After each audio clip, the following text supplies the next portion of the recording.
Je suis au sommet de la connectivité du monde arabe à Doha, Qatar, avec M. Moussa Benhamadi, ministre de la Poste, de Technologie et de l'Information et de la Communication de la République algérienne démocratique et populaire. Monsieur Benhamadi, merci pour être avec nous. C'est un plaisir pour moi. Je peux commencer par vous demander quel est l'apport de l'Algérie pour le développement de l'aspect infrastructurel afin de contribuer activement au processus de la connectivité du monde arabe. L'Algérie intervient sur deux plans. Le premier plan, c'est le renforcement du réseau actuel en fibre optique qui permet donc une couverture nationale aussi large et aussi dense et sécurisée que possible. Le deuxième niveau, c'est ramener la fibre optique au niveau des frontières. Actuellement, les pays du Maghreb ont des connexions de moyen débit donc, entre eux, mais nous sommes en train de renforcer cette connectivité par la pose d'une fibre optique tout le long de l'autoroute qu'on appelle l'autoroute Est-Ouest qui relie le Maroc à la Tunisie en passant par l'Algérie avec une bretelle sur la Libye. Et donc cette fibre optique hautement sécurisée et fiabilisée permettra de créer une dorsale entre les pays maghrébins. En plus de cette dorsale, nous travaillons sur la mise en place, et dans le cadre africain de l'initiative NEPAD, à la mise en place d'une fibre optique qui va relier Alger à Abuja. Abuja au Nigeria, en passant par le Niger et également avec une ramification sur le Mali et une extension sur le Burkina Faso. Donc il y aura tous ces projets de réseau au niveau maghrébin, au niveau du nord de l'Afrique, seront renforcés par ce réseau qui va donc donner une extension de la connectivité du monde arabe sur l'Afrique, puisqu'il y a un seul continent, il y a des projets communs, il y a un destin commun.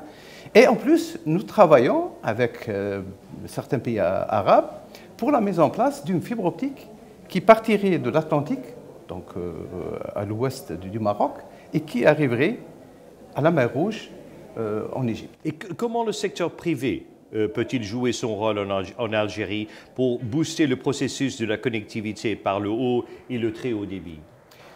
Le secteur privé, effectivement, je peux dire qu'il a eu quelques difficultés à participer jusqu'à ce jour, jusqu'à quelques temps, à promouvoir la connectivité. Il y a eu des tentatives de création de ce qu'on appelle des fournisseurs de services et de contenus, mais malheureusement, ça n'a pas beaucoup marché donc, pour eux. Ce que nous avons fait, nous avons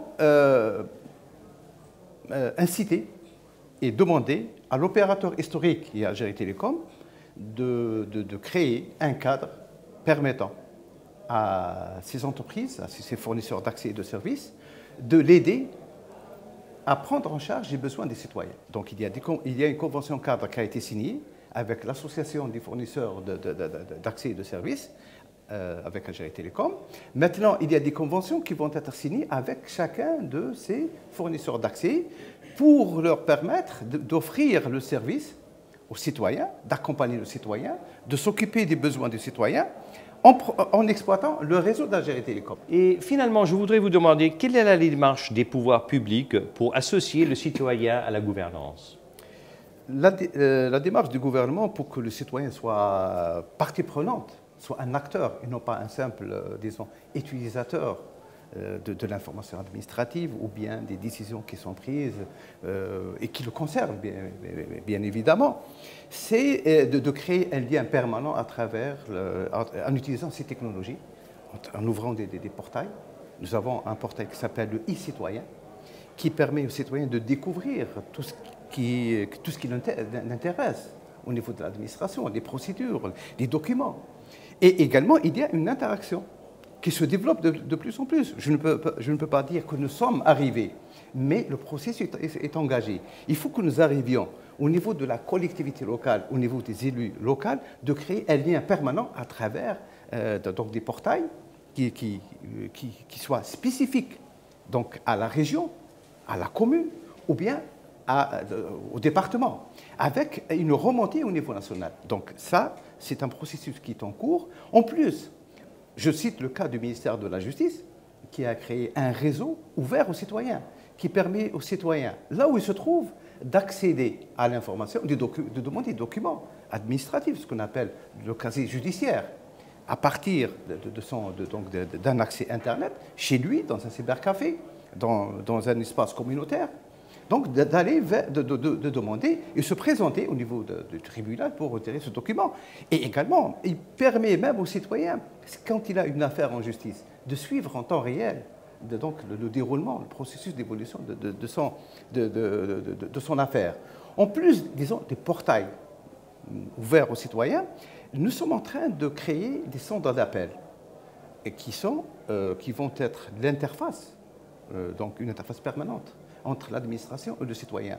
Ces centres d'appel vont rester à l'écoute du citoyen, bien sûr un centre d'appel équipé avec des bases de données, avec un système d'aide aux opérateurs pour qu'ils puissent répondre aux questions des différents citoyens. Donc ils sont à l'écoute des citoyens, mais également ils collectent des avis du citoyen.